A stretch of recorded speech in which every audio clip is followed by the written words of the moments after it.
नमस्कार। हामीलाई वैदेशिक रोजगारमा जानुपर्दा अथवा dependent visa PR visa apply गर्नुपर्दा पुलिस रिपोर्ट अथवा अनलाइन पुलिस क्लियरेन्स सर्टिफिकेट बनाउनु पर्ने हुन्छ र तपाईले पुलिस रिपोर्ट एकपटक लिइसक्नु भएको छ भने नयाँ प्रोसेस गर्नुभन्दा रिअप्लाई गर्दा छिटो र सजिलो हुन्छ। यो प्रोसेस कसरी गर्नुपर्छ भन्ने बारेमा आजको भिडियोमा देखाउनेछु।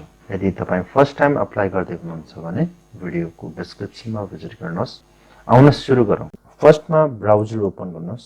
एड्रेस बारमा google.com टाइप गरेर इन्टर गर्नुहोस्। सर्च बक्समा पुलिस रिपोर्ट भनेर टाइप गर्नुहोस् र इन्टर गर्नुहोस्। Online police clearance registration system भन्ने यो लिंकलाई क्लिक गर्नुहोस्। नोटिस आइरहेको छ, नोटिस क्लोज गरिदिए। पासवर्ड तपाईलाई थाहा भएन भने फर्गेट पासवर्डमा क्लिक गर्नुहोस्। इमेल दिनुहोस्, यो क्याप्चा यसमा फिलअप गरेर रेजिस्टर गरिदिनुहोस्। तपाईलाई टेम्पोररी इमेल पठाइदिने हुन्छ, त्यो युज गरेर लगइन गर्नुहोस्। यसमा 5 वर्ष अगाडि पनि उहाँले पुलिस रिपोर्ट लिनुभएको थियो देखाइरहेको छ। एकचोटि उहाँको रिजेक्सन भएको रहेछ। फेरि यसमा रिअप्लाई गर्न गइरहेको छ। त्यसको लागि यो न्यू एप्लिकेसन भन्ने मेनुमा क्लिक गर्नुहोस्। फिल अ न्यू फर्म यसबाट गरेको खण्डमा फेरि हामीले पुरै डेटाहरू दिनुपर्ने हुन्छ भने रिअप्लाई गरेको खण्डमा त्यही भएको डेटाहरू देखाउँदै जान्छ यसले र त्यही सबमिट गरेर पनि तपाई अप्लाई गर्न सक्नुहुन्छ।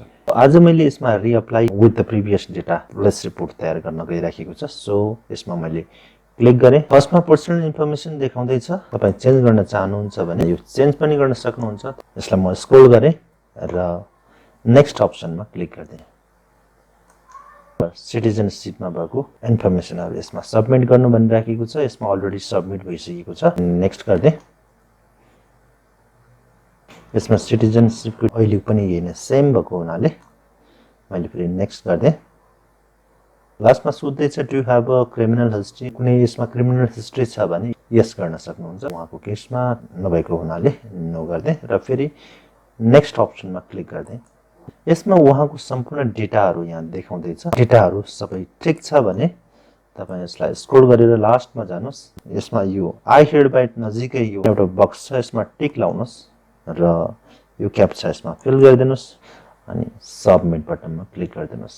हाम्रो यो एप्लिकेसन अहिले इन प्रोग्रेस देखाइरहेको छ। यो प्रोसेस भेरिफाई गर्छ। यो सर्टिफिकेट आउनको लागि 1 दिनदेखि तपाईको 1 वीक सम्ममा प्रोसेस कम्प्लिट हुने हुन्छ। यसरी हामीले रिअप्लाई गर्न सक्छौं। अन्तमा परराष्ट्र मन्त्रालयको छाप कसरी लगाउने भन्ने प्रक्रिया जान्न चाहनुहुन्छ भने भिडियोको डिस्क्रिप्सनमा दिएको लिंक भिजिट गर्न सक्नुहुन्छ। Thank you.